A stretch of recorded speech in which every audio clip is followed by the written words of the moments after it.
Welcome, everyone. My name is Professor Ken Wright, and I'm going to be chairing today's focus group, SRS focus group on COVID-19 and Sequelae, critical opportunities for sleep and circadian sciences research. Today, we have a fantastic group of panelists here who come with a variety of experiences related to COVID, clinical as well as science. And we're going to be focusing on a variety of different topics today, which I'll go ahead and introduce to the people attending the webinar here. But first, I want to go ahead and have the introduction provided by our president, SRS president, Craig Heller. Hi, thanks, Ken. Welcome, everyone, and thanks for participating in this focus group. This discussion has been made possible by the Sleep Research Society Foundation. We are very grateful to all of the panelists for participating on such short notice. I'll turn it back to Ken, and I'm eager to hear what you all have to discuss. Thank you. Thank you very much, Craig. I would like to then now switch to the panelists here so we can do some quick introductions here. And I'm going to ask each of the panelists to go ahead and introduce themselves. Please provide who you are, where you're from, what your sleep circadian focus is on, and then what have you been doing within the COVID space over the last few years? You can just briefly mention, if you had a specific research or a clinical focus, so people have a perspective on, where you're coming from in terms of this focus group discussion. So I'll start off with myself here. I will go ahead and introduce myself. So Kenneth Wright, a professor of integrative physiology at the University of Colorado Boulder. And my research focuses on sleep and circadian rhythms in terms of their health consequences when they are disturbed, as well as countermeasure development to improve sleep and circadian health. And within the COVID space, we did some research initially on the lockdown of COVID and how that impacted sleep health behaviors in university students. And so I'm just going to go down the list here. So Brian Cade, can you go ahead and introduce yourself? Thank you. My name is Brian Cade. I'm an instructor here at Brigham and Women's Hospital and Harvard Medical School. My main focus for sleep is sleep apnea genetics. I got into the COVID space due to some electronic health record work related to sleep apnea. And we've done some publications on the risk of developing severe COVID if you have pre-existing sleep apnea. And currently, I'm also working on some PASC or long COVID work, trying to understand the relationship of PASC to COVID, as well as the relationship of other pulmonary disorders with COVID as well as PASC. Thank you. Thank you very much, Brian. And I am promoting the Professor Seisler here. Let's see if I can get him as a panelist here in a moment. Professor Seisler, can you hear us?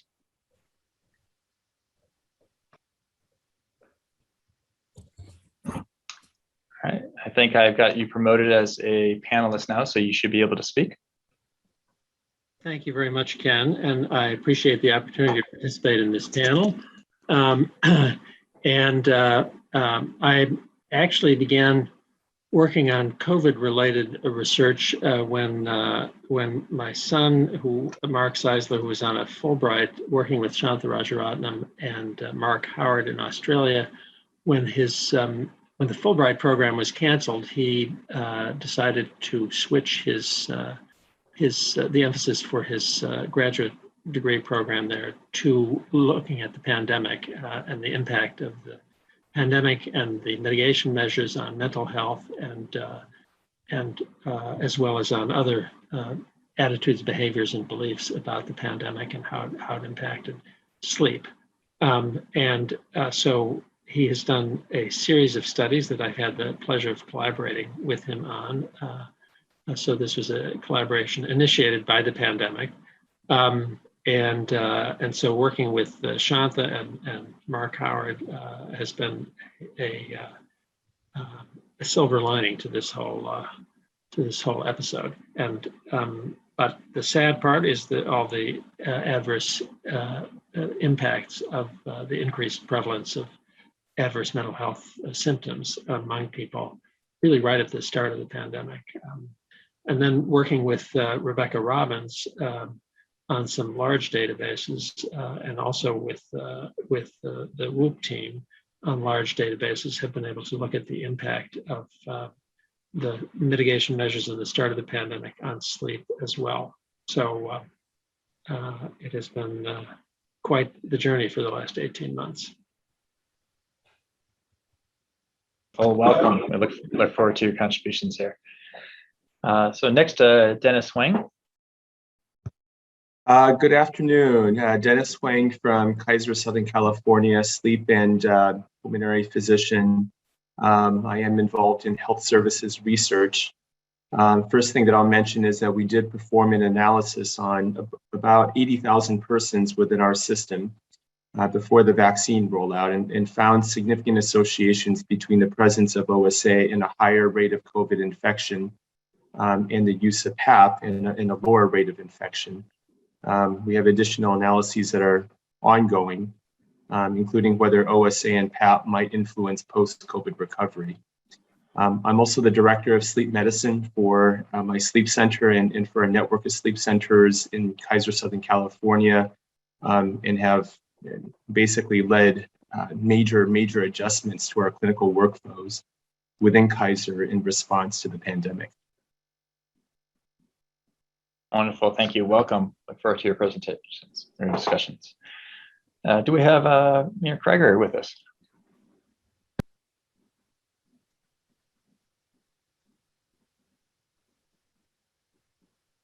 Okay, next, let's see, Saif Mashaki. Hi, good afternoon, everyone. This is Saif Mashaki. I am an associate professor at the University of Arizona. I am a pulmonologist and sleep physician. My area of focus is sleep-related breathing disorders, mainly obstructive sleep apnea and the gut microbiome. In terms of sleep and the pandemics, we had a focus on obstructive sleep apnea and the impact of obstructive sleep apnea on different outcomes from COVID, including hospitalization, length of stay. And we did analysis and we published a paper recently that addressed that. I am also the Associate Program Director for Sleep Medicine Fellowship at the University of Arizona. Wonderful, welcome. Thank you. Atul Malhotra. I'm sorry, Ann Morse. Do we have Annie Morse here? Hi, how are you? My name is Anne-Marie Morse. I'm the Director of Child Neurology and Pediatric Sleep Medicine at Janet Weiss Children's Hospital, Geisinger Medical Center. My area of clinical focus historically has been central disorders of hypersomnolence, as well as sleep-related movement disorders. And during COVID, I would say that the biggest impact had been both a result of leadership roles in regards to redirecting care, just as Dr. Wang has also commented on, both in the sleep lab as well as clinical utility that had borne out a lot of different opportunities. One was partnering with our Steele Institute for Innovation and our digital transformation team to really streamline the process of the telehealth delivery.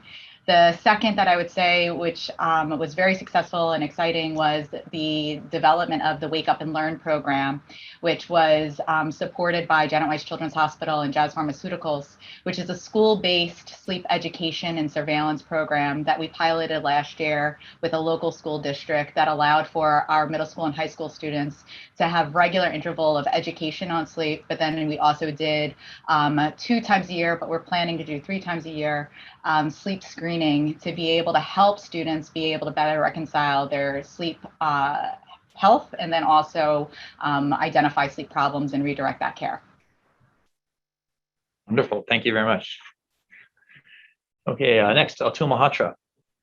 Hey, Atul Malhotra. I'm actually here just intermittently because I'm in intensive care, taking care of COVID patients. But for now, I'm here. So I'm the research chief for pulmonary critical care, sleep medicine, and physiology at University of California, San Diego. And I've been doing a lot of COVID-related research in each of those areas, including sleep. Wonderful. Welcome, Atul. Next, Hannah Olilia.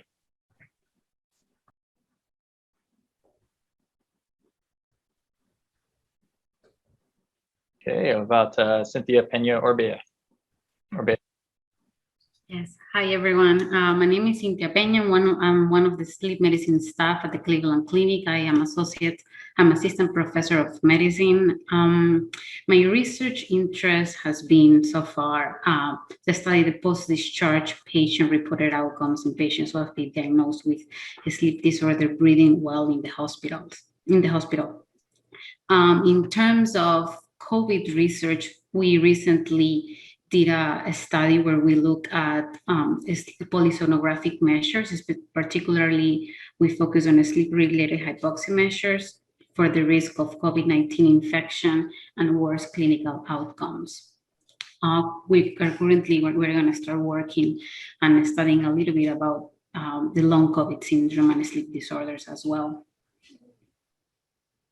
Wonderful. Welcome. Elisa Perger. Yes, hi to everyone. I am Elisa Perger. I am a medical doctor and researcher working in the sleep clinic of Milan in Italy. My clinical and research topic is sleep disorder breathing, and I was directly involved during the first wave of COVID-19 in Italy. I worked in the COVID unit of my hospital.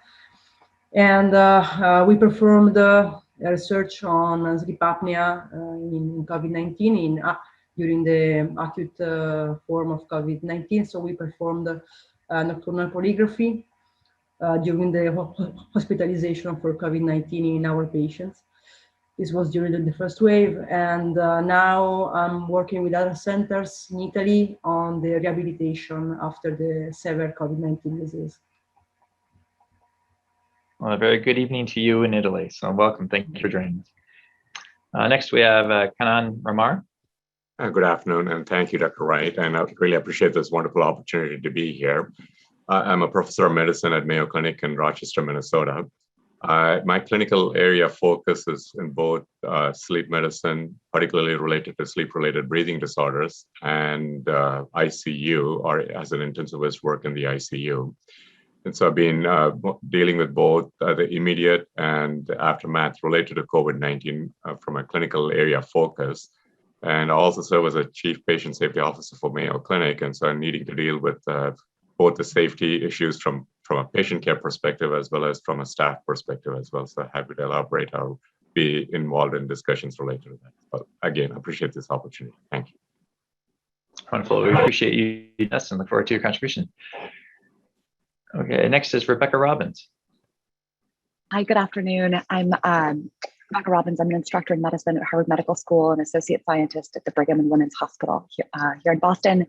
And my work with Dr. Seisler, he touched on some of our studies that we've been doing since all of this has come about. And they've in two camps. The first, we've used some large data downloaded from a popular smartphone application to look at objective sleep pre and post COVID-19, the onset of the pandemic. So that's the first area that we've been doing some work on. The second is in older adults, and we've looked at behavioral changes that are kind of associated with the pandemic and how sleep factors in and how that matters for mental health symptoms. And I'm looking very forward to the conversation. Well, thank you, Rebecca. Look forward. Glad you're here. Next, Daniel Taylor. Yeah.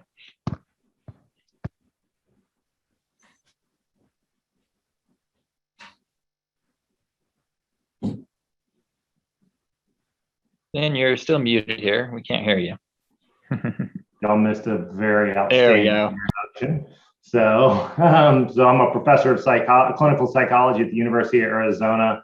My research typically looks at insomnia as a risk factor for comorbid disorders, including reduced immune function. I also do randomized clinical trials looking at treating insomnia and the downstream effects on those comorbidities. Most of my research has been somewhat COVID adjacent. So I've run a few studies looking at insomnia as a risk factor for worst antibody response to the influenza vaccine.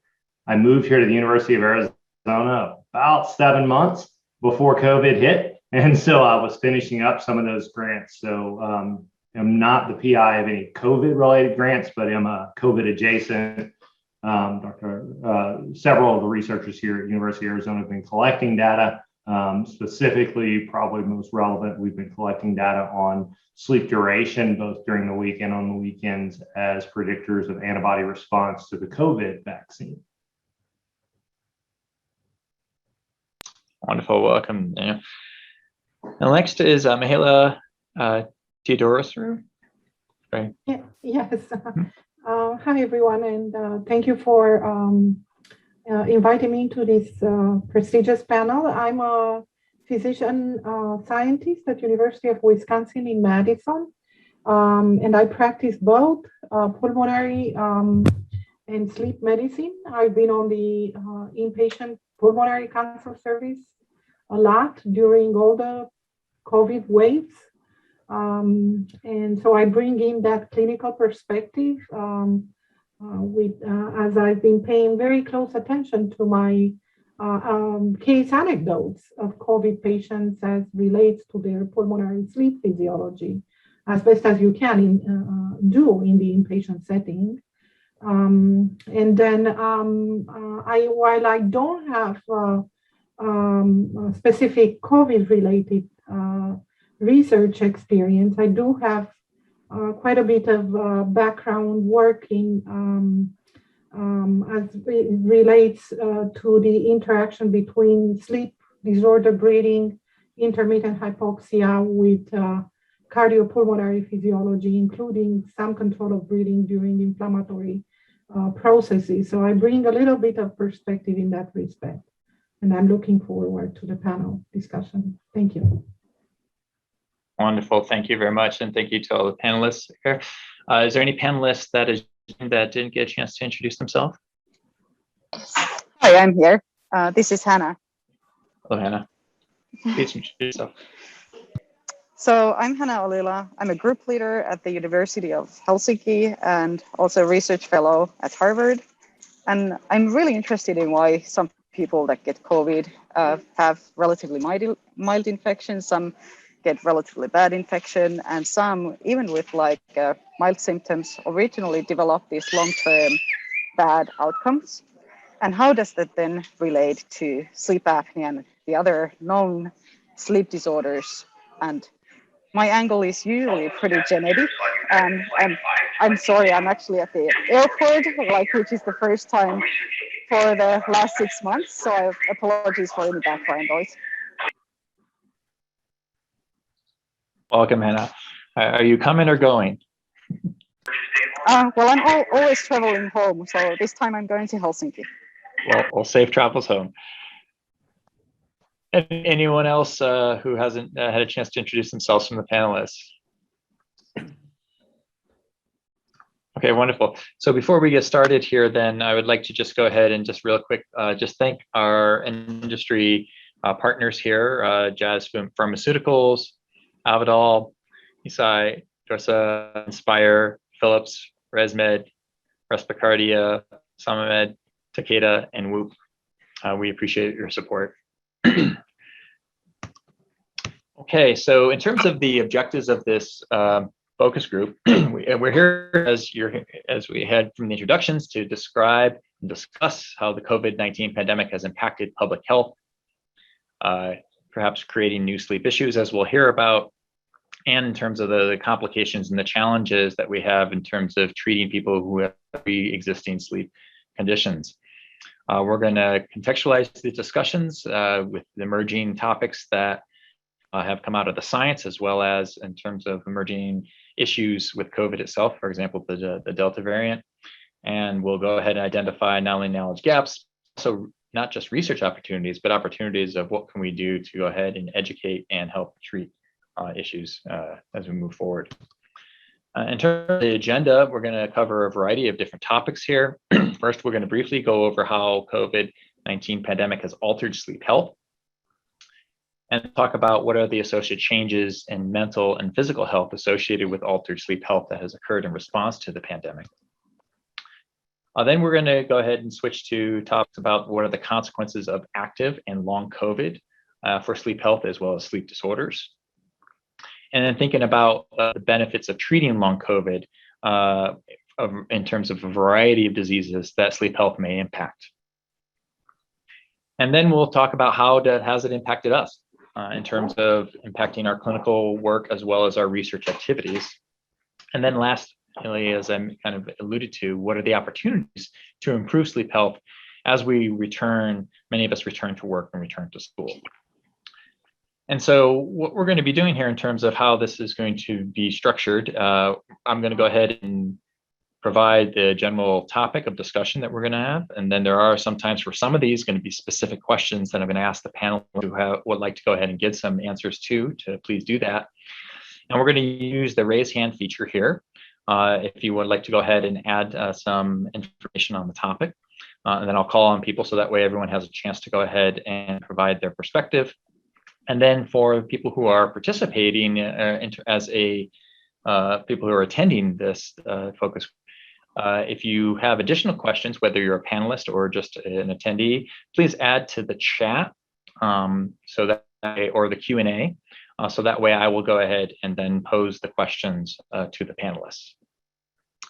So with that, we're going to start off with this question here that I'm going to pose to the panelists. What do we know about how the COVID-19 pandemic has impacted sleep health? If anybody would like to start us off there, go ahead and raise your hand. Okay, Atul, please.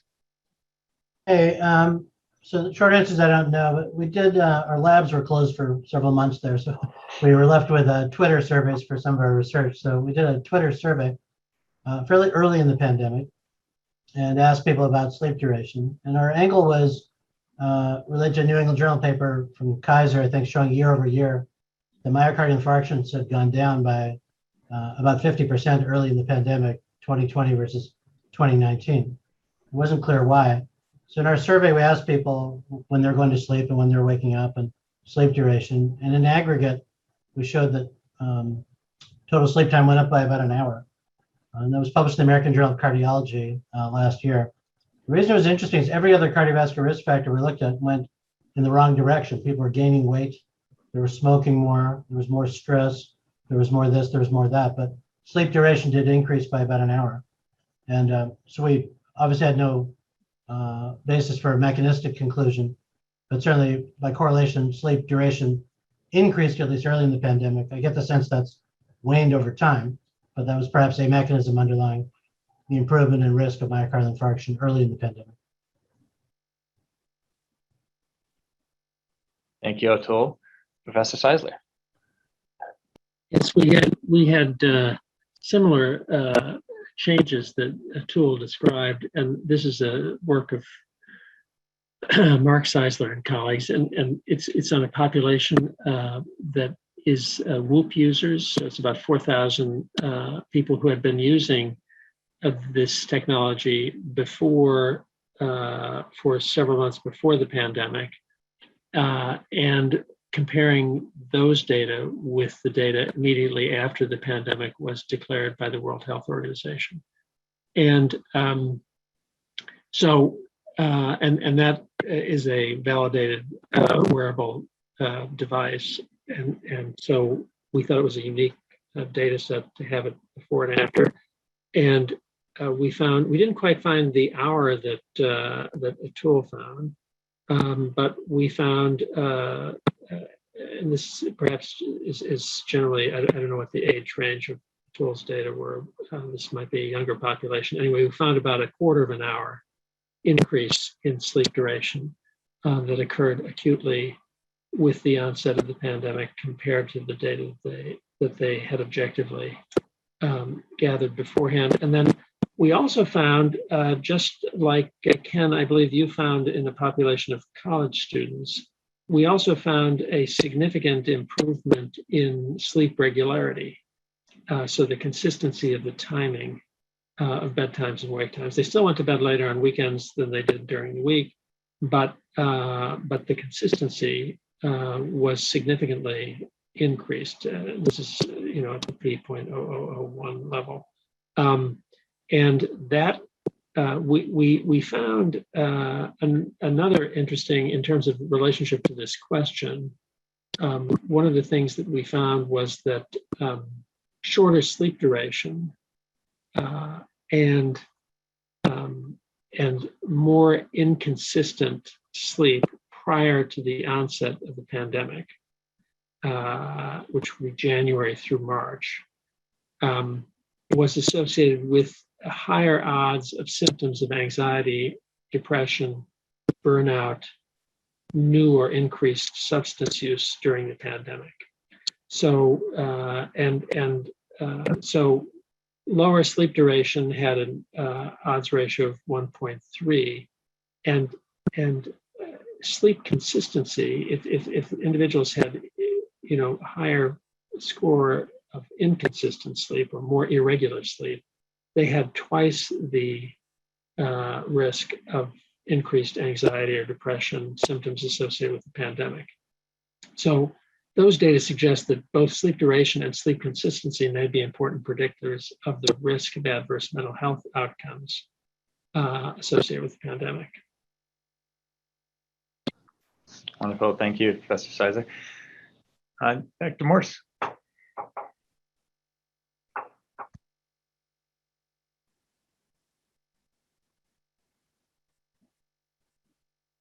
If you're speaking, we can't hear you. I apologize. I wanted to make a comment and see if others found this an interesting dynamic, but a lot of the data being discussed has positively reflected on an increase in total sleep time that may have been seen, likely because of just people being at home. But one of the things I think has been most sensationalized in the media is this concept of COVID insomnia or COVID-somnia, and that the anxiety surrounding COVID is actually causing the opposite. So just wondering what people's thoughts are in regards to that dynamic of what seems to be getting most media attention is that people aren't sleeping, but yet the data is telling us something different. And I think that's a really important dynamic for us to be able to reconcile and perhaps drive in the media more, because I think there's a large perception of people that they're not sleeping as well. But if the data is saying something different, then that may be something that we should be leading with, to say that this is a good thing that people are sleeping more and that the health may be better because we're seeing less myocardial infarction, et cetera, because I think the wrong message is being delivered in the media right now. Yeah, thank you for that. I'll just going to make one quick comment because I see a lot of hands raised here, and I think it's important that we think about, what are the populations that we're talking about, and I'm sure some of the panelists will go ahead and add to that. Because, for example, in our college students, as Professor Sizer mentioned, not only do we get the increases in sleep duration, more consistency and regularity, less social jet lag, but one of the things that we found is that people were sleeping later. And we know that sleeping later is not necessarily a healthy thing in terms of outcomes. Whether it is in this context, we don't know. But there are certainly some positives that come out. But as you're saying, there are examples where we do see negatives, such as what you were describing. So I'm going to go ahead and let Dr. Amar go ahead and start to comment on that. Really appreciate it, Dr. Wright. And maybe I'll echo something similar to what Dr. Morse pointed out. And I can just quickly share with you the survey results that were conducted by the American Academy of Sleep Medicine, one in 2020, June or July of 2020, and the other one was in 2021.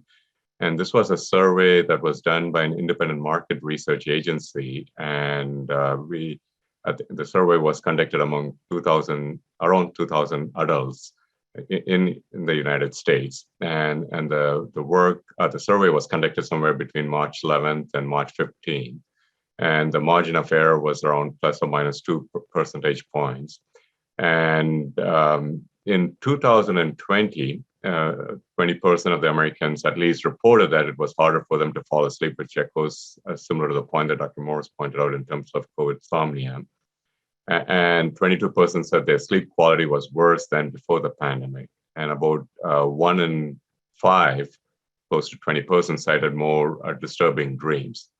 And when the survey was repeated again in 2021, more than half, 57% of the Americans reported having trouble falling asleep, which was 20% in 2020. So an increase in number over the last year.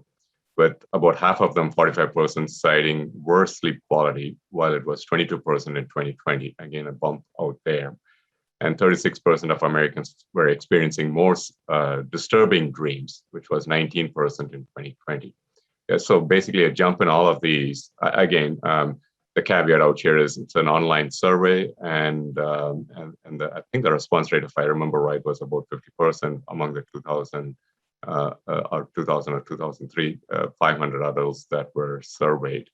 Have to take it with a grain of salt in terms of how do you interpret these findings, but that's basically what was found in that particular survey.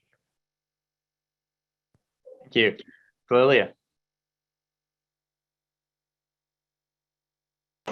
So I think that was such a great point, and especially I would like to ask the question, like if we can consider the sleep disturbances that are also pretty visible in terms of the public health measures that are taken, and put those in the context of the number of infections and kind of like the course of the epidemic when it's evolving.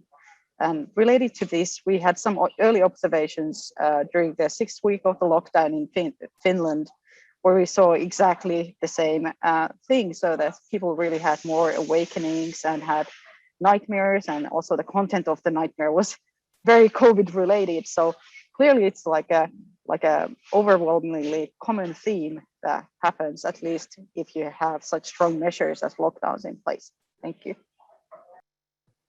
Thank you. Precisely.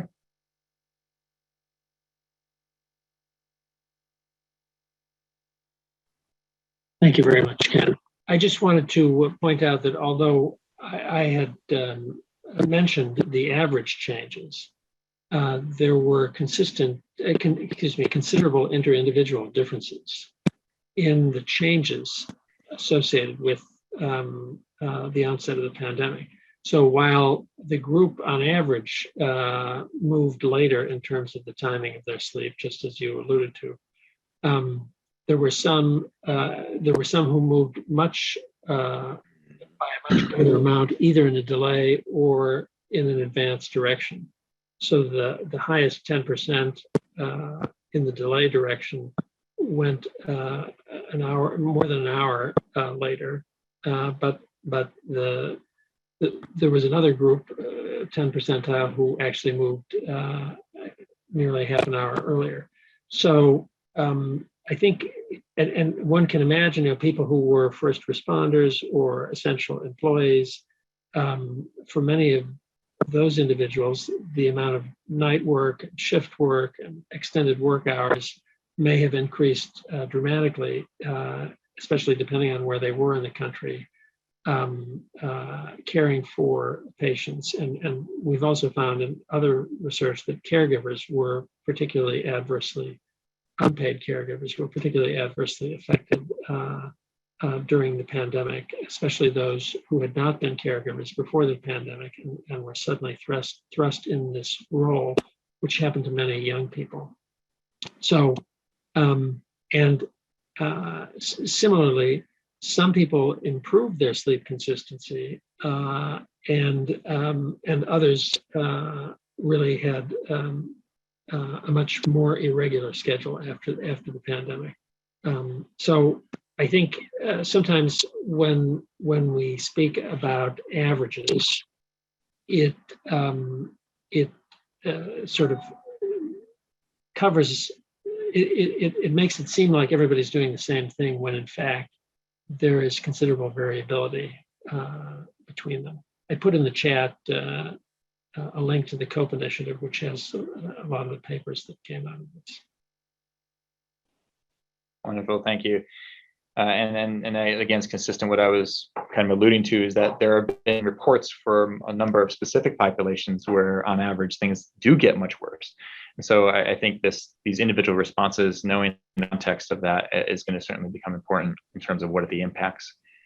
Dr. Taylor, I saw your hand go up and down a couple times. Did you want to add something to that? No, Dr. Okay. Seisler stole my thunder. Okay. Dr. Malhotra. Yeah, I was going to make a similar point as well, just about individual variability. But what I've seen clinically, I think quite commonly, is patients with underlying anxiety disorders or those sorts of things. Maybe their sleep was worsened by the pandemic, and others perhaps it improved. And so that's one issue. The other issue is that what's happened over time, where I think some people develop social isolation, depression, and financial stresses and all this other stuff over during the course of the pandemic. Others have sort of used the extra time to take on new activities. And so they were sleeping more early in the pandemic and now not so much. And I've seen that clinically as well, where the initial improvements have been attenuated over time. Great, thank you. So we'll take one more on this question before we move to the next topic. So Dr. Theodorescu. Yes, I echo 2 points. Atul's, and expand a little, Atul's point on, I think, more long-term effects. I think we can describe the acute effects, which he sort of mentioned, but I think long-term effects may be different. And apart from what he mentioned, I think would be the effects of dietary changes imposed by lockdowns and all sorts of things, as well as exercise, which in some of the patients, their level of activity in my clinical experience has been affected. But I also want to emphasize the effect of on the healthcare providers. And we've seen it in our system. I don't know which others, perhaps they do the same way, how the level of burnout and professionals' dissatisfaction have increased tremendously in the last year. We collect data on a yearly basis, survey, but that data was just presented to us, and the step up is just remarkable. So I don't know whether this is an area that's been actively researched as much, but healthcare providers, in my opinion, should be at the forefront of research and data gathering in this pandemic. Yes, thank you very much. Yeah, there are several publications on healthcare providers and looking at sleep disturbances and challenges in that population related to the stress of COVID and treating patients. So I am going to switch topics here in a moment, but there was 2 questions that came in the chat that I'd like to kind of raise to the panel here. So this relates back to Economo's work on encephalitis, and whether or not there's been anyone is aware of any case reports of COVID-induced insomnia or hypersomnia, such that led Van Economo to his seminal findings. Anyone aware of anything like that in the literature, or anyone seeing any patients like that?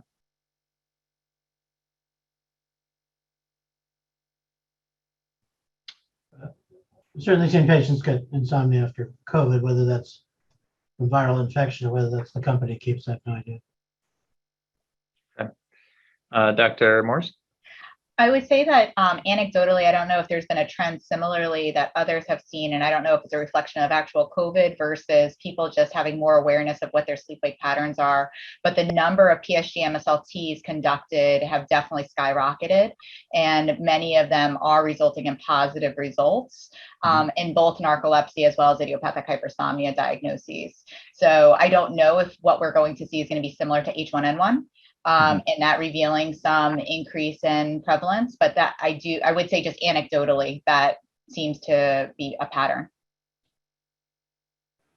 Thank you. Dr. Cade. So looking at electronic health record phrases that are recorded as codes and setting that up temporarily, I am seeing reports of insomnia spiking around acute COVID as well as post-COVID. With a number of other symptoms. And certainly with PASC, that changes between groups of people, but certainly at the acute phase, I'm certainly seeing double, the relative number of phrases. So qualitatively, I think there are certainly some effects to think about over the first few months that I'm seeing. Thank you. Senator Mashaki. You're muted.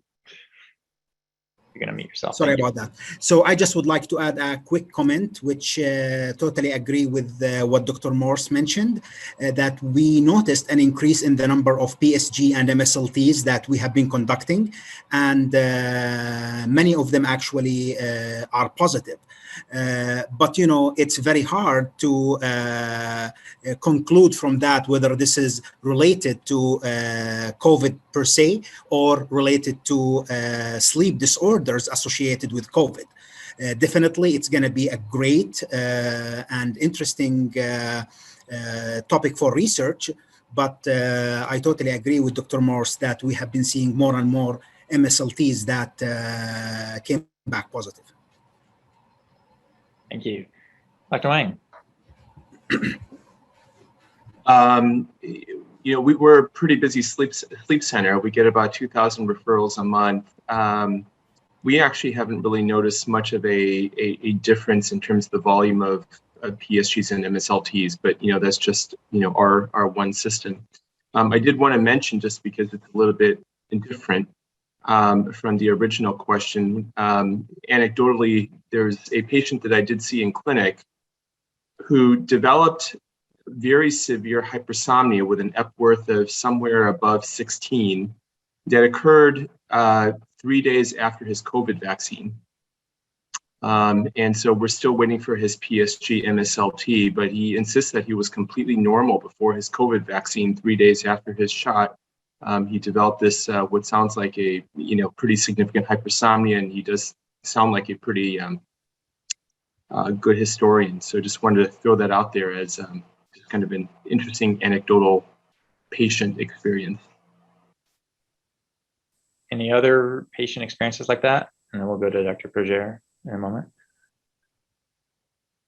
No, I actually did not have any experience with the hypersomniac patient after COVID-19, but we saw many patients with insomnia, probably related to post-traumatic COVID-19 acute disease. So I don't have experience with post-COVID hypersomnolence, but more like post-traumatic insomnia.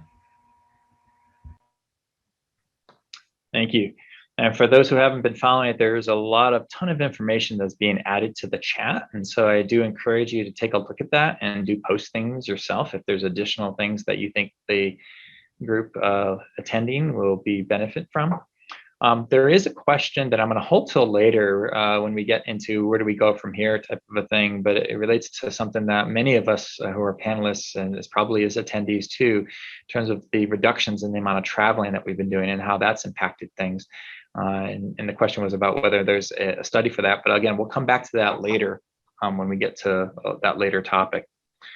So next, I just want to switch down in terms of some of the consequences of these changes in sleep health that have occurred during the pandemic for our both mental and physical health.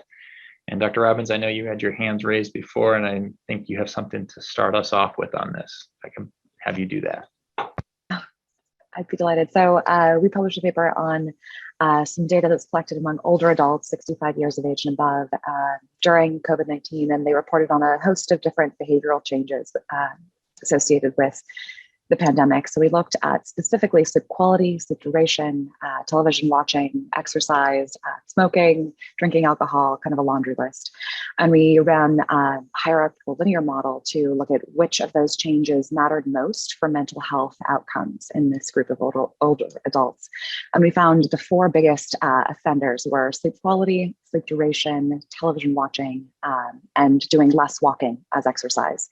And so it was kind of the patterns what you would maybe expect, where sleep quality was associated with many more feelings of anxiety and depression, as opposed to feelings not changing was our comparison. And sleeping more was associated, sleeping longer, longer duration was associated with more severe feelings of anxiety and depression. I did pop the link to that paper in the chat if anyone's interested. One other thing that I was just kind of looking back on as we were discussing earlier about this, this kind of juxtaposition that you brought up, Dr. Morse, of sleeping longer, but then also the media kind of proliferating this corona insomnia and almost, which I think it's such a terrific point. And my background is actually in health communication and the role of media in some cases and our health behaviors. And that really just simply reading about that in the news could then lead to fatalistic beliefs about sleep. So I totally agree with you that it's actually really important to kind of counter that narrative almost. But I just wanted to raise one thing that we saw in this cohort. So 24% reported more sleep, so longer sleep duration, but 15% reported worse sleep overall. So suggesting, I haven't run across stats, but it might be interesting to look at that, but potentially getting more sleep, but more fragmented, lower quality, et cetera. So that was our study on older adults. I've also, Dr. Seisler mentioned a couple of our papers that our team led by Mark Seisler have published on the topic of mental health, and our findings are relatively concerning. We found a significant increase in concerning mental health outcomes associated with the pandemic in concordance with reports of increased difficulties sleeping. Pass it on to Dr. Seisler to share a little bit more. Yeah, well, one of the studies that was done very early on was looking at changes in sleep behavior, and this was like in April, right after the pandemic had been declared by the World Health Organization, and what we found there was that people were, as you might expect, they were spending much more time on screens. They were spending less time outdoors. And they were complaining of sleep disruption. So a significant fraction of them were complaining of sleep disruption. And those, that was followed shortly by the evaluations showing what Dr. Robbins just mentioned, the increased risk of adverse mental health symptoms. And those, I think it's important to think about the groups that were particularly affected. Young people had a much higher prevalence of an increase in adverse mental health symptoms associated with the pandemic and its mitigation.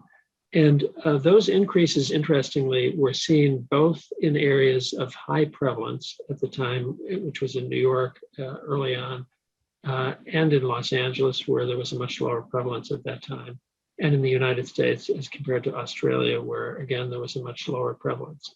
So suggesting that the mitigation measures for the pandemic, particularly in young people and also in certain traditionally marginalized groups, underrepresented minorities, people with disabilities, and unpaid caregivers, as I mentioned before, were particularly affected. So, and for some of the issues, also essential workers. So I think, and this gets back to the inter-individual differences, that the impact and the changes in mental and physical health association with altered sleep health really depends to some extent on the groups that you're talking about. And as Rebecca said, when she was looking at the older people who were had less symptoms of anxiety disorder and symptoms of depression associated with the onset of the pandemic. As I said, young people were more severely affected. And yet, as Rebecca's data showed, the older people were very concerned about the pandemic and were anxious about the pandemic, and were also, had symptoms of depression about the pandemic. So it's interesting as you look at these different aspects, that you see different age populations and different demographic groups were differentially affected by this profoundly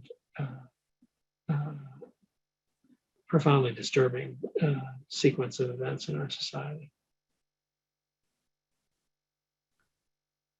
Thank you, Robbins. Does anyone else have any additional information they wanted to add about changes in mental and physical health?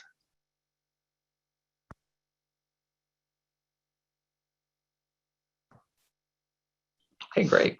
Well, let's go ahead and switch then to some related, another topic here, in terms of what are the consequences. Do we know what the consequences are of active COVID? So people with the active diagnosis, right, and with active symptoms on sleep health, as well as on sleep disorders, sleep patients with sleep disorders. And then also, what do we know about this phenomena of long COVID, where the symptoms, there are symptoms that continue even after recovery? And what are the consequences for sleep health, as well as the sleep of patients with sleep disorders?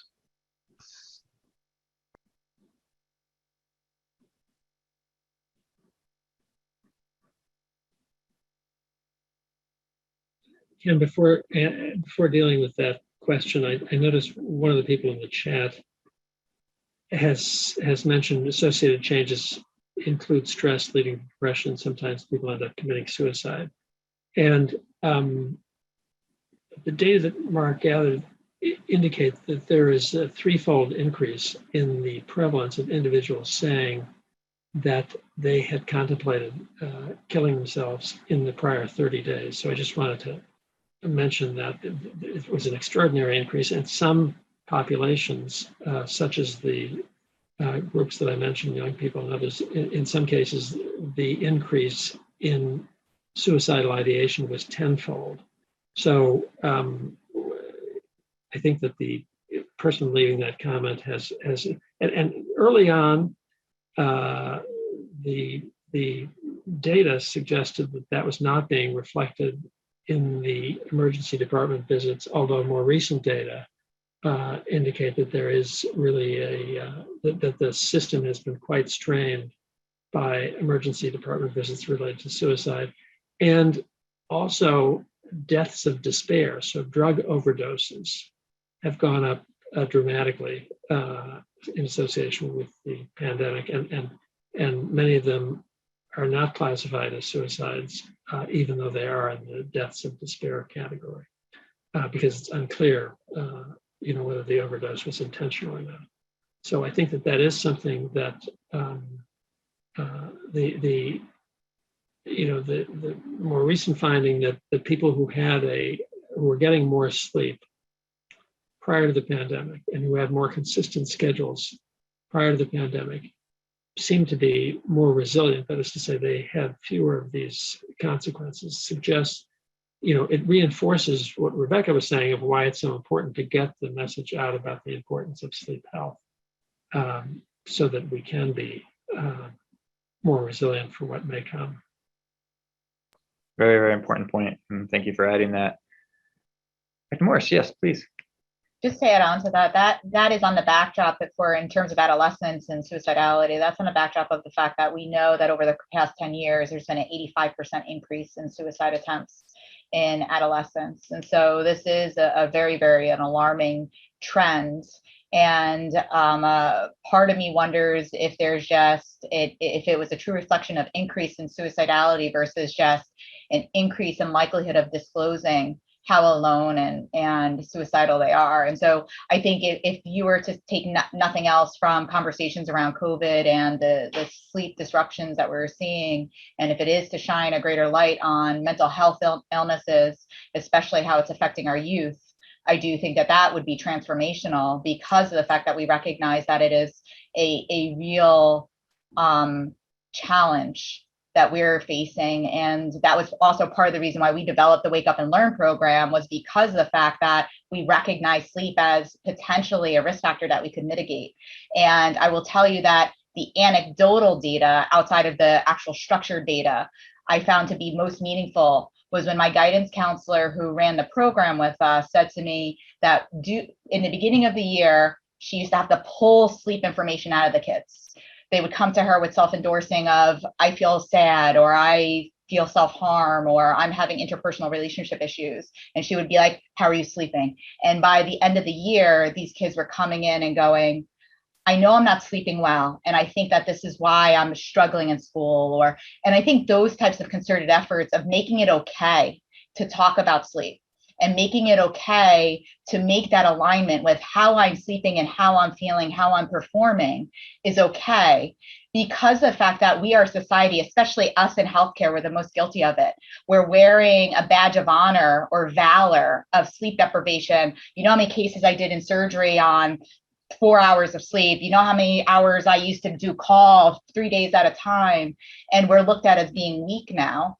And I have done, in our new interns coming in year after year, I do very, very structured sleep education. But before I do the education, I do surveys on them, on all of our interns, of what their sleep habits are, including depression scales with the PHQ-9 and the GAD-7, and then repeat it at 6 months.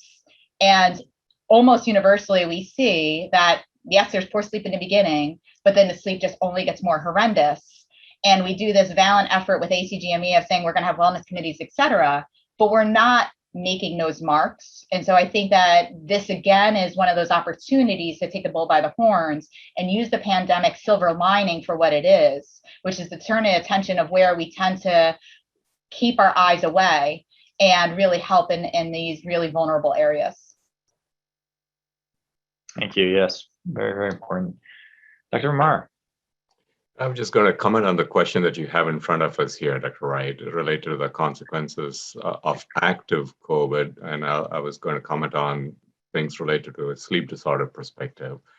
And I'm just going to give a different take on this. I don't have any data to share with you except for some anecdotal experiences, where the two comments that I was going to make was related to the delay in diagnosis because of COVID. When you have active COVID, I think there was a delay in getting studies done, both from a diagnostic study and, more importantly, from a therapeutic titration perspective.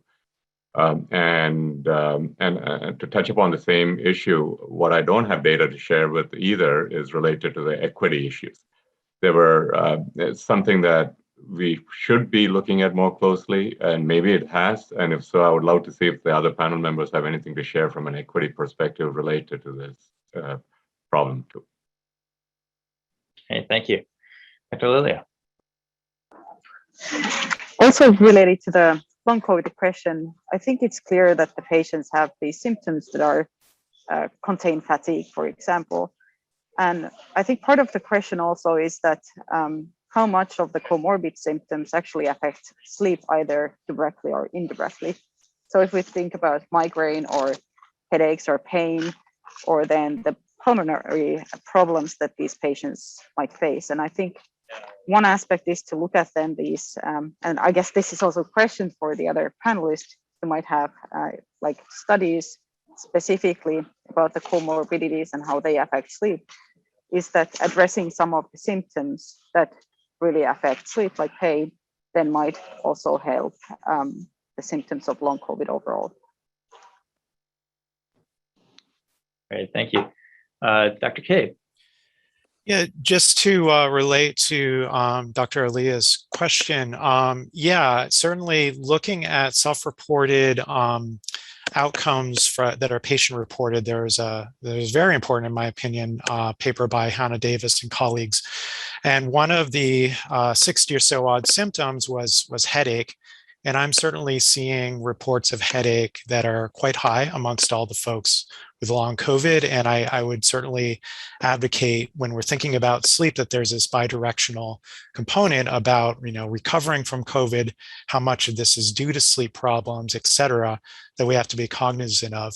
But related to this particular question, I would just say that Hannah Davis's patient-reported symptoms also included sleep apnea and insomnia.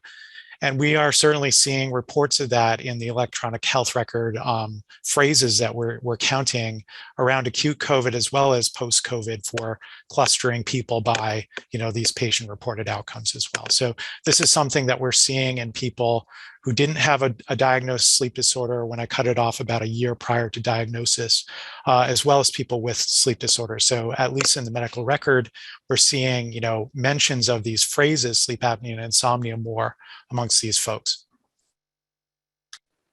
Thank you, Dr. K. Dr. Wang. Yeah, I was going to provide a little bit of input to, I think it was Dr. Ramar's comment in regards to issues of diversity and equity. We, in our analysis of about 80,000 persons, in which we found a significant association between OSA and increased risk of developing or becoming infected with COVID, and that PAP was associated with a reduced rate of being infected with COVID. When we, did our multivariable analysis, we found also very significant equity-related issues.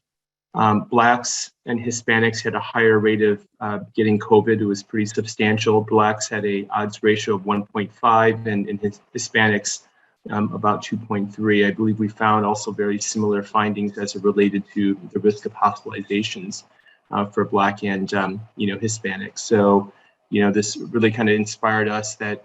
The other thing that we also found is when we looked at PAP adherence was more poor for Blacks and Hispanics as well.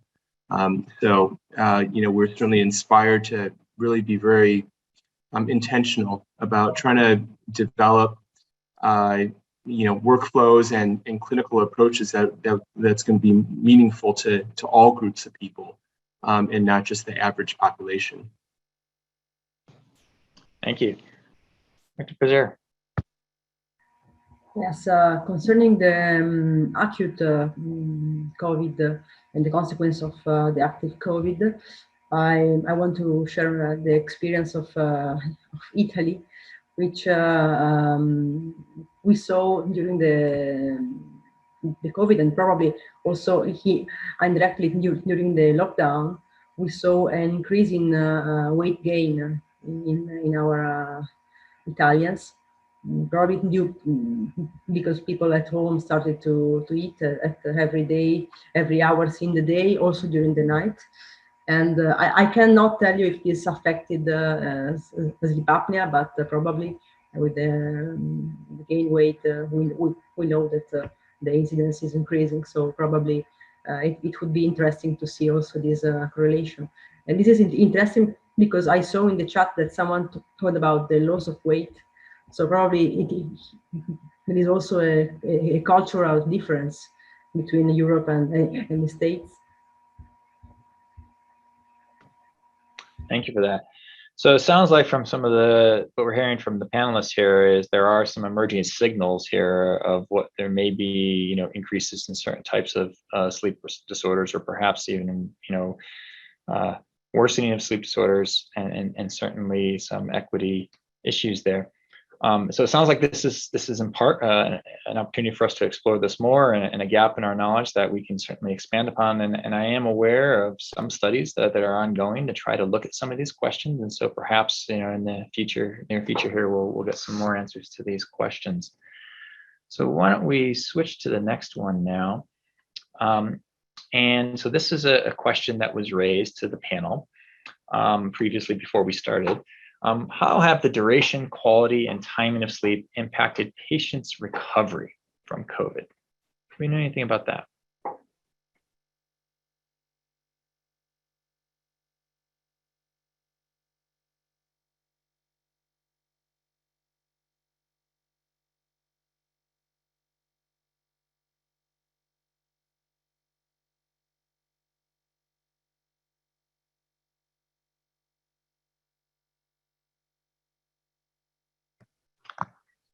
From the silence, I think this again is another gap, another opportunity for us here, and certainly, there's data out there for other viral infections and how they can impact sleep, and how sleep will determine not only how long it takes to recover from infection, but also the severity of the infection.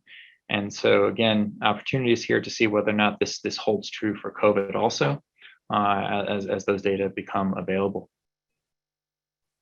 And yes, Michaela, please go ahead.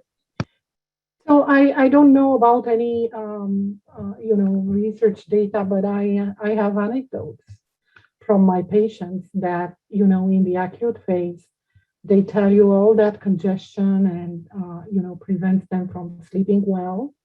And at that moment, especially lately with the Regeneron and outpatient infusions and all that, the recovery is seems to be faster, and they feel that when they start sleeping well, that hastens their recovery. So this is all anecdotal from my talking to my patients and people who had COVID, and related also to the last question, an overlapping symptom, whether it's post-COVID inflammatory syndrome or sleep disturbance or comorbidity, pulmonary was mentioned. Fatigue, it's such a paramount.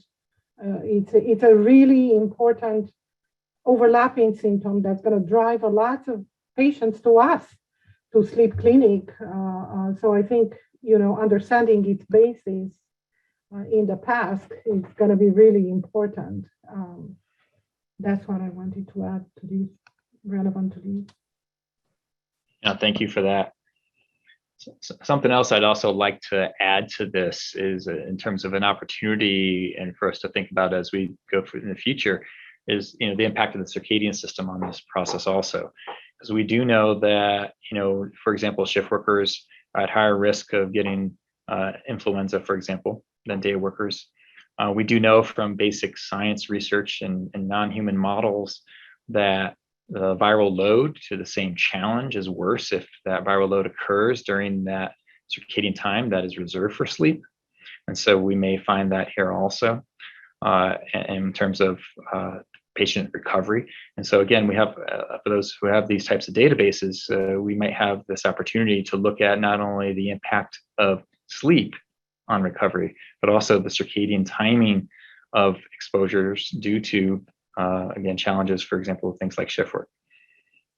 Yes. I'd like to ask you, Ken, or the panel, are there any investigators, sleep investigators, using animal models of COVID to address these questions? Has anybody started working on these areas?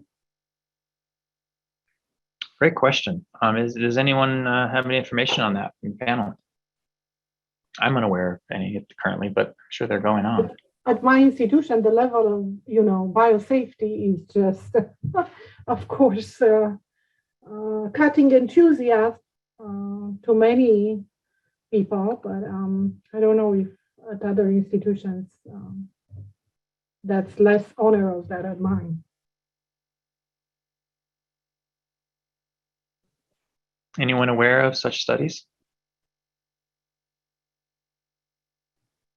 Okay, hearing none, so perhaps another opportunity, and perhaps hopefully there's ongoing research there. So we have a question from one of the attendees. Does being hospitalized with COVID and surviving increase the probability of a patient being referred for sleep evaluation? And the question goes on, does Kaiser or any other groups have data on this? So again, does being hospitalized with COVID increase the probability of the patient being referred for sleep evaluation? Guys, do you have your hand up again, or is that still from last time? Okay. Dr. Cade. Yeah, I don't have an answer per se, but I would just use this to reflect on, the challenges of trying to address this question that, obviously, the day-to-day hospitalization and sleep clinic, activity is profoundly changed, and we have to just be cognizant of that. We try and understand, the trajectories of these things. So I would guess we could probably answer that question, but I think we'd have to think about overall healthcare utilization with a control to really answer it well. Thank you. Dr. Pina Obea. Yes, I just want to make a comment for that last question. So from the Cleveland Clinic experience, so we have run some preliminary numbers, and what we know is that around 65% of patients who have been referred to the recovery clinic has been non-hospitalized. So those were not hospitalized patients. So that's what we know. Thank you. Dr. Mashaki. Yeah, hi. I just would like to make a comment about this point. I'm not aware of such data that looked into sleep referral or referral to sleep clinics after hospitalization. But from my personal experience, I will say yes, because many of these patients that are referred to us have one of the long-term sequelae of COVID, which is hypoxia. And also many of them, they complain of fatigue, and some of them, they notice worsening of excessive daytime sleepiness. So whether this is related to the virus per se, or whether this is related to sleep disorders that developed after hospitalization, I think the end result is more referral to sleep clinics. So I would guess that yes, there is an increase in the referral, also from my experience. But again, I'm not aware of any data or studies that look into that. Thank you. Dr. Morris.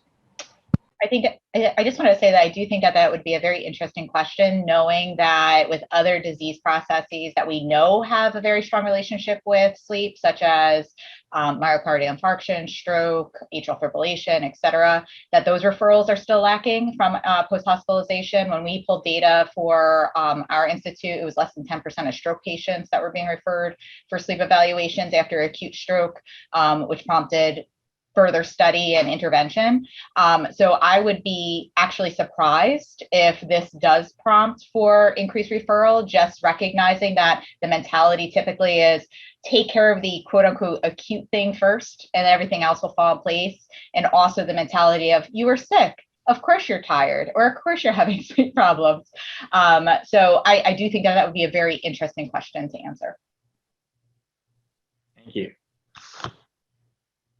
Okay, so let's go on to another question that was raised.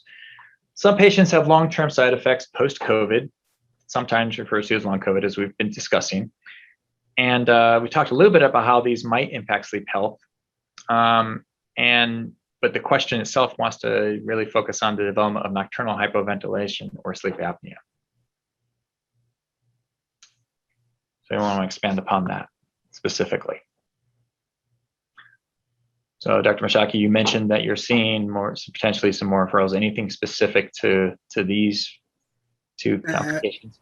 Yeah, so I would like to, this is a very interesting question, and also if you look at it from this way, or actually from the other way, like if you look at it from the point of obstructive sleep apnea or having obesity hypoventilation syndrome, does that impact worse outcome for COVID? And actually, we looked into that part that evaluate or assess the impact of obstructive sleep apnea on COVID. And in our experience and our analysis, we didn't notice a worsening in the outcome of COVID outcome.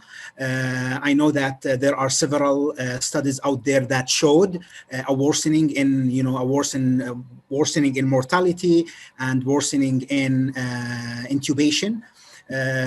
But looking at this question in particular, yes, we have many patients that are referred to us from pulmonary clinic because of hypoxia and because of excessive daytime sleepiness. And when we do, polysomnographic evaluation, I don't have the numbers exactly, but we found an increase in sleep-related hypoxia / hypoventilation and obstructive sleep apnea. So again, whether this is related to COVID per se or related to other comorbidities that they have, I don't have exact data in this regard. you, Dr. Malhotra. Yeah, I agree. I think it's hard to define causal pathways here. When talking about hypoventilation, nocturnal hypoventilation, I think it's primarily three categories. One is obesity hypoventilation, one is hypercapnic COPD, and one is neuromuscular disease. We have seen occasional patients with profound weight gain during the pandemic. There was a comment in the chat about people losing weight. We haven't seen that as much. We've seen some patients who have taken the pandemic to prioritize their health, but otherwise we haven't seen a ton of weight loss in the context of the disease. But massive weight gain we have seen in certainly hypoventilation in that context. With regards to sleep apnea, I think as well, a function of weight gain. And then as the previous speaker mentioned, there may be some ascertainment bias here as well, because we're seeing more desaturations during illness. And so that's more likely to trigger an evaluation. And then sometimes healthcare begets healthcare. So there's probably an increased ascertainment as a result of that. Mechanistically, though, I think weight gain would be the primary mechanism driving these findings. Thank you. Dr. Paget. Yes, we saw many patients who had COVID sequelae, so patients who had the severe disease. We saw that many patients have at the chest tomography still have consequence. So the most of fibrotics, they have pulmonary fibrosis. And of course, this would impact diurnal gas exchange, which might be worse and during the night, as everyone could imagine.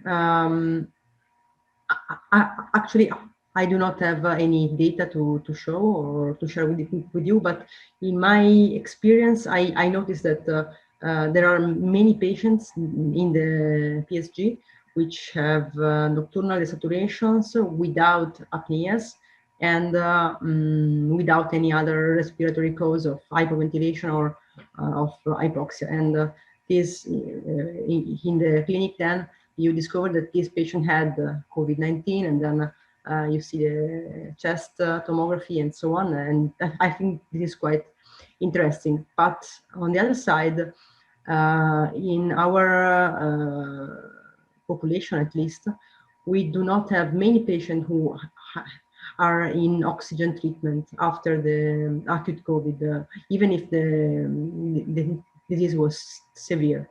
So another thing that we noticed is that we saw lots of diaphragm paralysis also after the discharge of the patients. I don't know if other panelists have the same,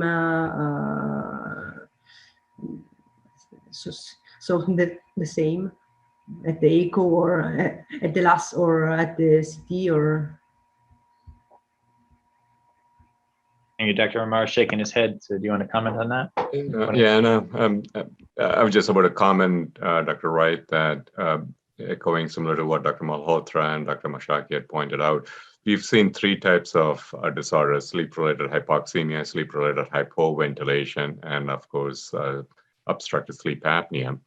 There's some underlying possible pathophysiologic mechanisms. Of course, I don't have any incidence data related to how common that is. Steroids are pretty commonly used in these patients. And so we see weight gain, as pointed out earlier. Also, depending on the duration of how long these steroids are continued, we've seen issues with diaphragmatic dysfunction, diaphragmatic weakness, as well as muscle breakdown. And of course, most of these patients are also pretty deconditioned, which also can result in neuromuscular weakness, diaphragm weakness to go along with it too. And if you add that underlying fibrotic lung disease to go with it, clearly evidence for sleep-related hypoxemia tends to play a part as well. So there is, the point I was going to make is that there is underlying possible pathophysiologic mechanisms that plays a part. And the second point is the question is going to be, if that's the case, if one is off steroids down the road and one were to be getting physical therapy and one is able to slowly titrate down the oxygen levels down the road in 3 months, 4 months down the road, would the prevalence be any different than what we see within the first 2 months of COVID is a question I don't think we have an answer to at this point, but that'll be something interesting to look into as well. Thank you. Dr. Teodorisou. So I'd like to add to what's been already said, particularly on the mechanisms. There is biological plausibility. If you look at, lung brainstem interactions and the propensity for destabilizing cardiopulmonary responses in the brainstem,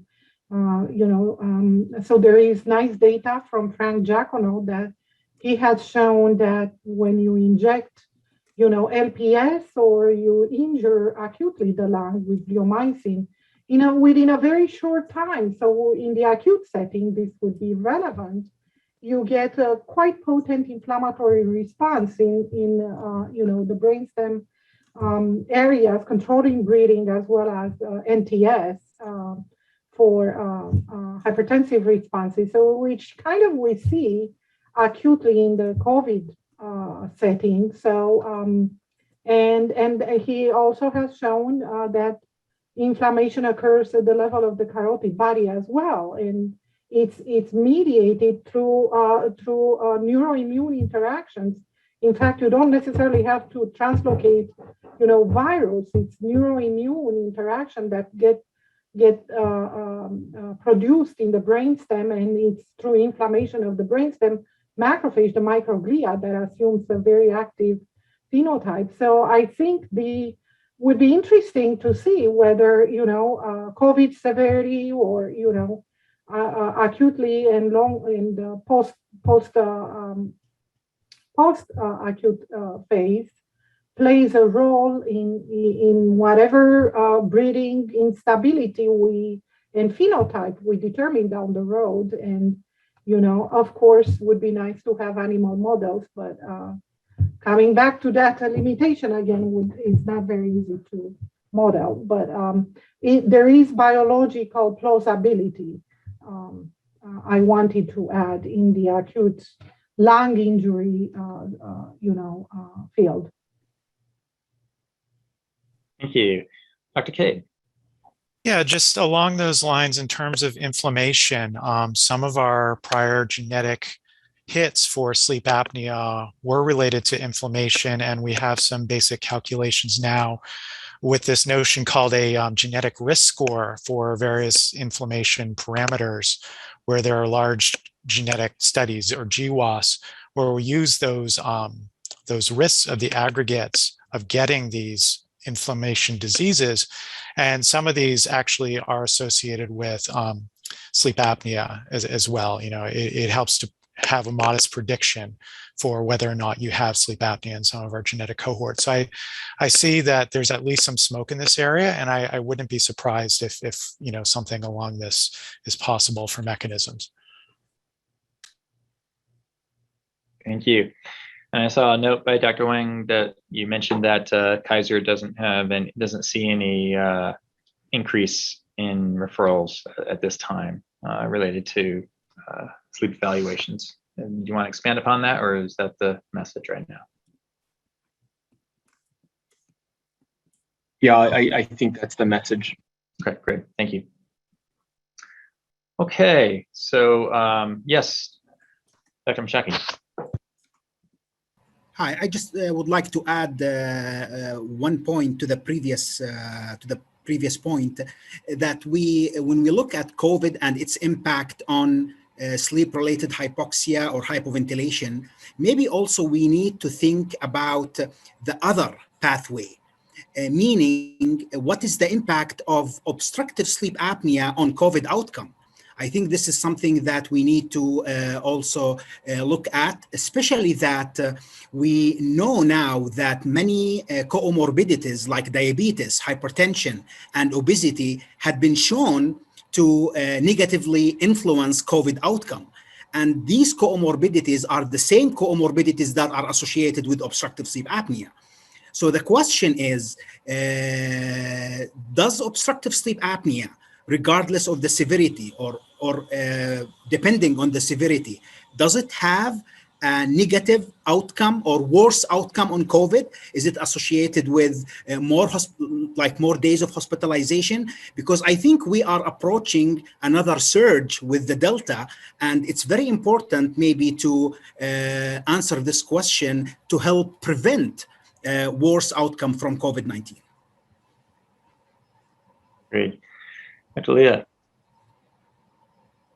To answer that, some of those questions we can, from observational studies, at least in Finland, and meta-analysis that we have done with, for example, Dr. Cade's data, we do see that COVID and sleep apnea are strongly associated, and also the severity of the outcome, essentially hospitalization or death.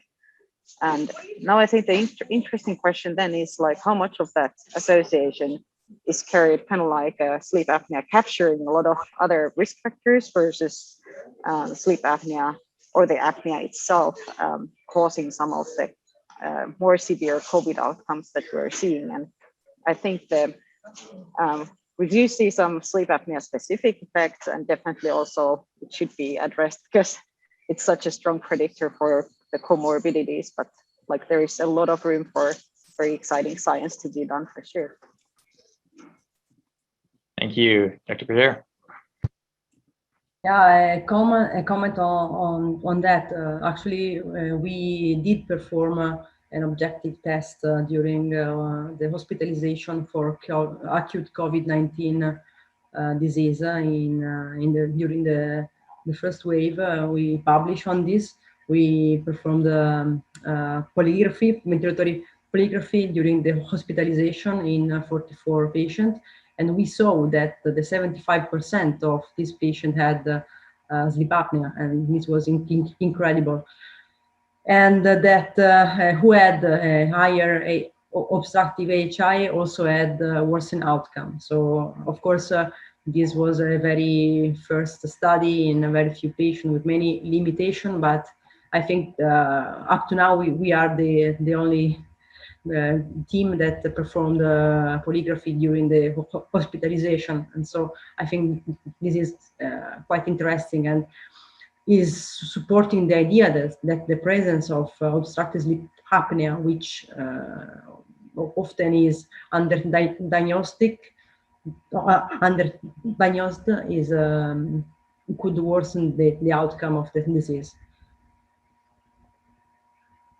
You, Dr. Cade.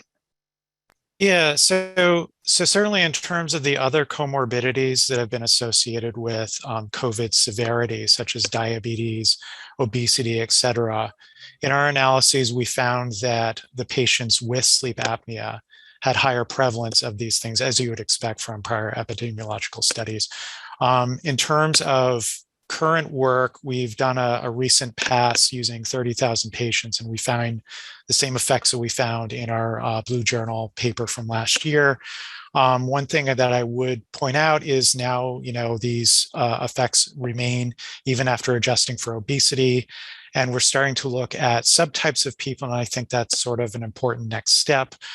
To our surprise, we found that the strongest risks were associated with women. This isn't the entire epidemic, of course. It may be different for the overall risk for men, but in terms of what we're seeing for sleep apnea, that's where we're seeing the primary levels of risk. Thank you, Dr. Cade. Okay, so let's see. We've got some questions from another question from the audience. Any data suggesting that long haul COVID is associated with circadian preferences changes compared to pre-COVID infection? So again, is circadian misalignment contributing to this? Are we seeing more COVID in shift workers like one might expect, or people who have greater amounts of social jet lag, for example, or other forms of circadian misalignment? I think I did see a paper, I don't know if you saw this, Ken, about the risk of infection varying by circadian phase, which was a very interesting paper. But I don't know, and if that were true, then one could imagine that that people who had irregular schedules or who had delayed circadian phase or whatever might interact to create a greater risk of infection in certain people as compared to others, depending on when they're being exposed. But I don't know of data. I haven't seen any papers on the impact of circadian disruption on the risk of having long-haul COVID infection. Another gap and another opportunity for us there. Yeah, I agree. I haven't seen anything on that. And there's also related papers that have been published looking at the time of vaccination itself and how that may impact the risk of COVID. And so I think there's going to be more and more data like that coming out to inform us. I'm going to jump here. We've got a number of questions that I want to make sure we get to with the remaining half an hour that we have left here.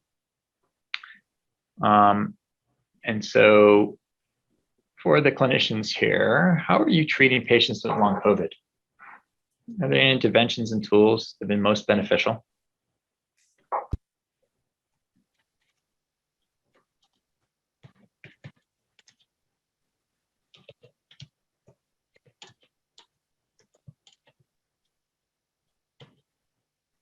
Has anyone seen in long COVID patients and had to deal with them in terms of their treatment plans slightly differently than standard care, for example? Dr. Berger, please. Yeah, so I don't have any data to show yet. We are still taking some results here, but we are actually performing some trial with other hospitals in Italy on long COVID and particularly on patients who had the severe COVID and were hospitalized due to that. And what we are doing is we are promoting physical rehabilitation. So with the physiotherapist, and they are performing progressive increasing motorial rehabilitation and progressive efforts based on the subject, so the age, the sex, and the previous physical activity. This was important, especially in the previous month, as it was not possible for us to perform in-hospital rehabilitation. So patients were just discharged at home without any feedback, any help from the hospital. So we fought to promote a rehabilitation from home, so a telerehabilitation. So in remote, the patient is performing rehabilitation with the physician or the physiotherapist. And so we performed we have like 70 patients with the controls as well. And we will see the results in the next month. And I hope I will be able to tell you something more. Forward to seeing those findings. Dr. Ramar. Yeah, similar to Dr. Perger, I think we are doing something similar here at Mayo Clinic as well. What I can, my colleagues are actually running a clinic, a long COVID clinic, and it's a multidisciplinary clinic, and they've been collecting data, so that it's not yet ready for publication yet at this stage. And the multidisciplinary clinic is staffed by pulmonary, sleep, of course, along with neurology, I think rheumatology, and a few other folks, including physical therapy folks too. So it's a multidisciplinary method of trying to figure out what needs to be done based on each patient's symptoms. So it's more of a symptom management along with physical therapy that's being looked into at this particular stage. There's more to come on this, but I think the only advice, if anyone is doing is planning to or is already looking into this, is I think it's going to need to be a multidisciplinary approach to address these. I don't think it can just be sleep or pulmonary or a particular discipline alone addressing this alone. Thank you for that. Yeah, we look forward to seeing those types of outcomes there and findings to help inform us there. Okay, so the next one is, how has the pandemic impacted clinical activities and or research activities? I'm sure most panelists here have experienced some changes in how we do business. And anyone want to share some of the key things?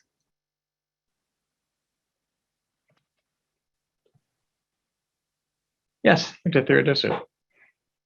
Yes, at my place, there is no question that, the pandemic has put on a stress test on the research enterprise, in the sense that whatever needed to be improved, the pandemic has really shown that, those areas needed to come to the forefront. So, but as we pivoted and adapted, we learned some new things that became helpful, and I think will be helpful to use down the road, particularly when it comes to clinical research.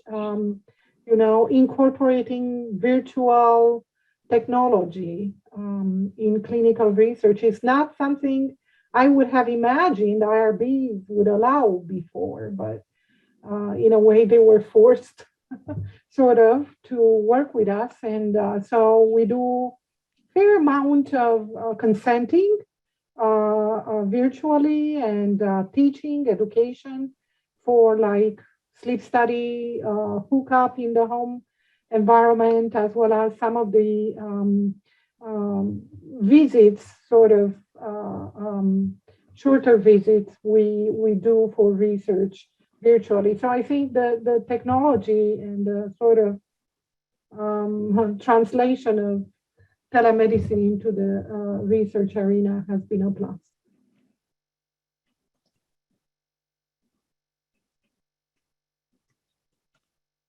Thank you for that. Dr. Robbins. I just wanted to chime in from the new teaching perspective. Our team has been just tremendously productive, I think, without commuting and fewer meetings. And when you're part of a big hospital system, really what we've realized is the time to commute between, meetings, when you have one meeting at one hospital and then the 10 minutes or 20 minutes in between to the next location. So cutting down on those little things have added more time into the day, potentially inhibiting in some way our sleep health ourselves. But I also just wanted to add an anecdote from the teaching side of things. I'm a teaching fellow for Dr. Seisler's course on sleep at Harvard College, and we really had a tremendous experience, I have to say, last semester, or the fall, I should say. We're almost now trying to figure out how to have that level of engagement, and almost seeing our students, close up, and they loved asking questions and coming to the forefront. And now we're almost struggling to recreate that in some ways in an in-person lecture context. Thank you. Dr. Morse. I think that it's been both a pro and a con in regards to how COVID may have influenced clinical and research practice. In terms of the clinical practice, I think it has fast-forwarded medicine tremendously from both a payer and a clinical delivery perspective in terms of the adoption and integration of digital health technologies, providing opportunity to explore both synchronous and asynchronous opportunities to get better longitudinal data on our patients and more touch points. So we're able to use telehealth, and then we're able to develop more tools that patients can access asynchronously, which will only better inform us in terms of decision making and potentially even alleviate them of more burden of having to come to see us. With that said, the negative definitely was seen, at least for me, on the pediatric side in our sleep labs. On the adult side, they very quickly pivoted to being able to mail home home sleep tests, et cetera, where that wasn't realized as much on the pediatric side, because then the next question was, well, what do I do with that information? Even if I hurry up and diagnose them with a home test, who's going to operate on them to do a tonsillectomy and adenoidectomy? And are we going to now just even shift to an APAP versus doing a CPAP titration on these kiddos? So that was one piece. The second piece was when you're talking about central disorders of hypersomnolence, the way we diagnose it is polysomnography and MSLT. What are we doing for them now? So we saw people who were already burdened tremendously with a significant disability related to that, and then forced us to start reimagining, do we now use just EEG potentially, using some of the data that demonstrates that might be enough, using artificial intelligence to be able to look at signatures of patients who have potentially narcolepsy, or doing 24-hour types of studies with like home polysomnography. So I think it forces us to move out of our comfort zone and explore opportunities that may not have been realized previously, either due to payer restrictions or our own training that you need to physically see a patient, put hands on a patient. And me as a DO, that's like heresy for me to even say, that I do think that the application of digital health technologies is going to far exceed our ability. The other downside, I would say, from the research side, was that the delays in IRB and research processes were tremendous. And that was really because of the rapid transition to COVID studies. And that became the priority over anything else. Thank you for sharing those experiences. Dr. Taylor. So within cognitive behavioral therapy for insomnia, the timing was pretty good because the Sleep Research Society Foundation had funded 3 studies to compare in-person to tele-CBTI. And all 3 of them, one being ours, it's not quite in publication yet, showed that there was non-inferiority of telehealth. If you look closely though, there wasn't the same as equivalence. So the telehealth was slightly lower. It just didn't meet the non-inferiority criteria set forth by the investigators, which tended to be, I think, 5 on the ISI. So there's room to grow there. But I think that we had much more patient participation, so less no-shows, because they didn't have to figure out where to park on campus or where to park at the medical school. They didn't have to drive across town. They didn't have to worry about any of that. So we have some grants now, and I think others do as well, that's really sort of fast forwarded how best to do telehealth, because I mean, we were literally using pencil and paper diaries that they would hold up to the screen.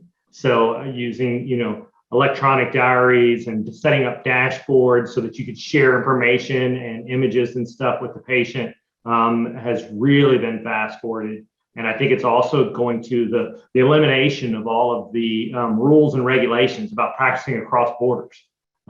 So the psychologist in Arizona can't talk to someone in California or Colorado or New Mexico. Well, that's always been a problem with CBT for insomnia, because you don't have enough therapists in all of the right places. So I think we're going to start to see more centers of excellence. So where you have 4 or 5 clinicians in one metroplex that then can see across states and into rural environments. So I really think we're going to see a boon, at least in the world of insomnia, for being able to treat these individuals. But I also ran into the same problems Dr. Morse had, where we just had our first patient in a randomized clinical trial, and they had apnea. And to try to get them into our sleep disorder center for CPAP titration, we'd already done the home sleep test, but for CPAP titration, the wait list is forever, and we have a huge sleep line. So, do you send them with AutoPAP? Like, what's going to happen to make telehealth more facile for these sort of situations? Thank you for that. So there's also a comment in here that, someone who was doing child or pediatric sleep research that was just shut down to bring people into the laboratory. And I think a number of people who do the, in laboratory studies experience challenges where they were shut down, or, increased testing for COVID beforehand, and testing in-house if you have people living with you.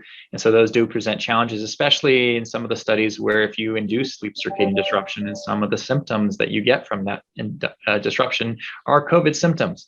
And so I think, there have been a number of investigators that have successfully navigated that. And I think the next challenge for us now is, what do we do now with the new Delta variant, where we have people who are maybe vaccinated, others who are not, and how do we address that in our research? And then there's a question that I'm not going to call it up, but I'm just going to mention it here now, so if people want to comment, is, do you go ahead and for people who are not vaccinated, what do you do if they come to your clinic and they're being seen for respiratory sleep disorders. Do you as a physician go ahead and recommend the vaccination, and if so, how do people respond to that for those who are not COVID vaccine adopters?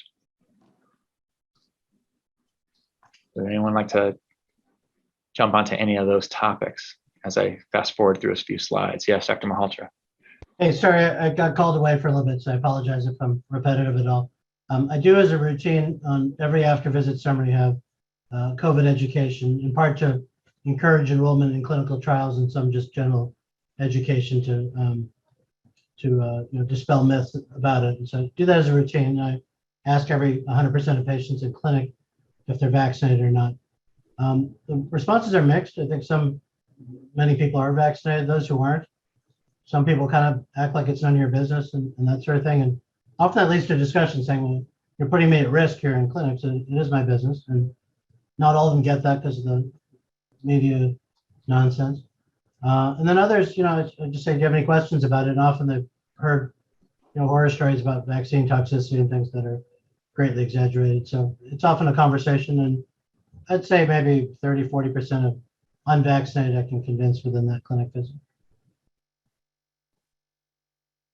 Thank you, Dr. Malhotra. Other experiences, whether it be clinic or in related to COVID vaccinations or not, or research?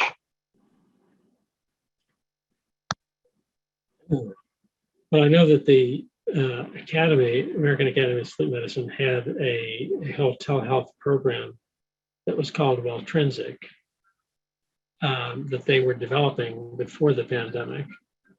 And they shut that down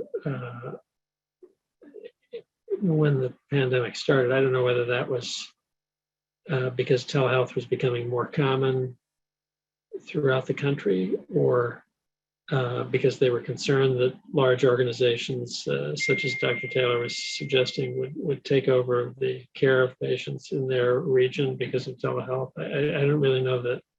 You would have thought that it would be their time to shine, but instead that they closed it down. So that did have an impact on telehealth.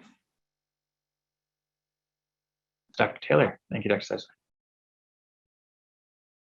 So at least within our state, Arizona, we're actually not allowed to ask about vaccine status or discuss it on our campuses. It was mandated by the governor. So, it's a fluid situation, and sometimes the president the university has somewhat different opinions. But the last I heard, we weren't allowed to ask if our participants, our patients, had been vaccinated because it was a infringement upon something.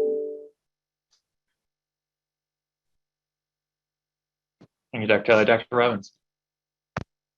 Just wanted to chime in with a slightly different answer, but I hope relevant. In my research, I do a lot of thinking around how people process sleep health information that we give them and how they act on it. And I think it would just be terrific if we could dovetail vaccine messages with sleep health messages, and the importance, building on some of the evidence of combining good night's sleep with vaccination status. But of course, it's a lofty goal, but would be neat and impactful. Thank you. Dr. Taylor, did you raise your hand again, or is that still up? Oh, okay, great. Dr. Idrisu. Yes, regarding the vaccination early on and its impact on clinical research, working in my research with patients with sleep disorders and chronic lung disease, we have noticed that patients did not want to participate in research studies until they were fully vaccinated. I sort of agreed with that, even though we were obeying by the most strict hospital protocols, including testing, pulmonary function testing, and testing for COVID in research staff. So vaccination is something that I sort of has become a requirement to participate in my research. And patients that I enroll in my research study are fully on board. I realize in clinic it's a different issue, and that can be contentious in the area where I am. So we don't routinely, bring it up unless it comes part of the discussion in some fashion. Unfortunately, I wish we were more proactive, but currently the institution doesn't, the organization doesn't promote that. I wish it did, but I also wanted to make sure the panel is aware that the ABIM and the the Federation of State Medical Boards has issued a statement that was endorsed by ABIM and the American Board of Family Practice, where physicians who share or any misinformation about vaccinations, that constitutes grounds for discipline. So I don't know if you guys have seen that statement from last week. I'll be happy to share it, put it in the chat, but any physician sharing misinformation about vaccination can be disciplined. I'm sorry, sharing it in the patient's chart or sharing it with anywhere, somebody? social media. Social media, that would be a violation of. But putting in a patient's chart, you can't chart whether or not they're vaccinated. So it's not quite clear. I didn't go in the details of how they are going to enforce that, whether someone disclose it but my sense was that was widely applicable in your physicians' interactions. I'll share with this Federation of Boards, I'll share the link because I think this is what ABIM endorsed. Of course, as sleep physicians, I believe we fall under ABIM. So here, I'll put the link here. Yes, and I agree, Dr. Morris. It was related to misinformation. So anyone vaccine misinformation. Yes. Question is, I didn't go in detail. How are they going to enforce it?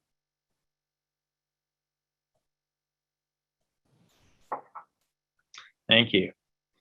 So we have about 7 minutes left here. So what I'd like to do is circle back to one of the questions that was raised by an attendee about and when I mentioned about whether or not anyone's aware of how changes in travel now have impacted sleep, since many people are not experiencing, jet lag more than a time zone or so because of reductions in jet travel.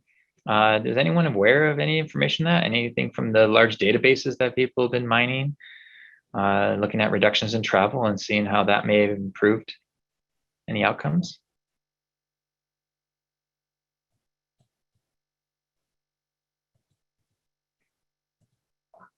Or perhaps another opportunity for another study there to take a look at that.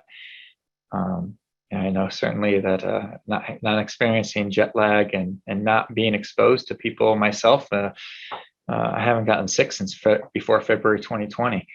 I'm sure that's another thing we can look at. How reductions in how many times people have gotten sick by what we've had in terms of reductions in travel. Okay, so we've got, let's see, some other comments here. Another one, I would be curious to know if jet lag is different among healthcare workers, since so many nurses especially are traveling. Yeah, so any increase, so you're right, there may be some populations where we see an increase in traveling due to the needs, and so it would be interesting to look at that. So thank you for that comment. Okay, so the next 6 minutes then or so, what I'd like to do is tackle this question here.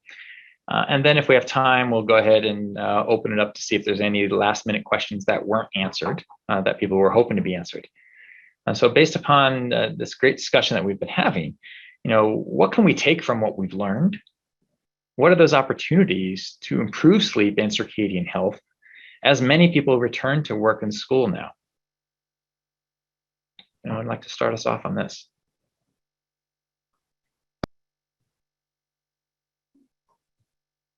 Yes, Dr. Robbins. I just wanted to chime in with one idea is that potentially at the other side of this, or just even now that we're all in some ways returning to work, that employers might be able to kind of realize that workers may have been quite productive at home, and that this could be a potential, way of the future, and really kind of change our hyper focus on FaceTime. I know these are things that are often more common in the business world, admittedly, than science or medicine per se, but just having, being in an office, and that kind of 9 to 5, quote unquote, and thinking instead about those hours at work, but instead of a focus on the quality and the quantity of output instead of location or hours, et cetera. Yeah, so capitalizing on our increased flexibility per se when that is possible, and how that can actually reduce a number of the challenges, like you said, in terms of commute times and running between meetings and so forth. And of course, from the circadian perspective as well, if there's someone who's truly a night owl, for them to be able to come in later and stay later. I wanted to add that. Of course. Yeah, that's great. Thank you, Dr. Morse. I think that there's several things that we could potentially do. Is number one, because as I mentioned earlier, the spotlight has been put on sleep. We should definitely take advantage of that, and use it to maximize that attention. I think also with everything becoming more digital, using those tools and meeting patients where they're at versus forcing them to come to healthcare attention. And I also think that just making sure that we are actually allowing people to have access to education in a way that is most available and most, I think, at least in healthcare settings, but I think a lot of regular office settings have now created kind of wellness check-ins daily. Do you have XYZ symptoms? It may be easy enough to also add in, do you have fatigue or sleepiness, and that potentially allow for people to self-reconcile whether or not they're not doing as well as they think they are. I think that's great. And I think we can add in a lot of other components of sleep health to that education that you're talking about, the regularity, right? The timing, et cetera. And really, like you said, capitalize on this since sleep is certainly in people's minds now. Professor Seisler. Yeah, I just wanted Dr. Larry Epstein, Alice Kai, Beth Clarman, and I just published a paper in the Journal of Clinical Sleep Medicine that I put in the chat entitled Resolving Delayed Sleep-Wake Phase Disorder with the Pandemic, 2 case reports. And actually, these are 2 individuals, and their records are, their sleep-wake logs are available before the pandemic. And they had years of, unresolved, seemingly unresolvable, with many different types of treatments, and in some cases with many different physicians and clinics. And then with the pandemic, their symptoms completely resolved. And now one of them is seeking under the Americans with Disability Act, an accommodation, saying that, his employer was able to accommodate throughout the pandemic his working remotely on his own schedule. And therefore there's no, it's difficult to make the case that it can't be done, accommodation can't be made. And so we'll see how, where that goes. But with some of these patients being able to set their own schedule and not having to commute, as Dr. Robbins mentioned, has made a tremendous impact on their, on the course of this illness, which was otherwise intractable. Thank you for that. Dr. Lilia. Well, we'll go ahead and have you have the last comment here on this before we close down this. Yes, I think we all understand the importance of sleep. I think what COVID kind of has provided for the rest of the society is also like that they've experienced how important sleep actually is. And that kind of like gives us the opportunity to make it visible as a public health problem or an opportunity in this case, so that we can address it in a larger context, and hopefully also make people a bit more resilient for all the comorbidities that are related to sleep. Thank you for that. And I'll just echo something Professor Seisler mentioned before about, the fact that sleep health, people who had good sleep health were more resilient. And so that could be part of our message here too. And the fact that, we have people who have challenges now, if we can be more flexible now, that can have some great benefits. So with those comments, I want to thank all the panelists for this fantastic discussion. I've really enjoyed this myself. And I appreciate all the questions from the attendees and everyone, again, for your time today. So thank you very much. We'll close there. Thank you. Thank you.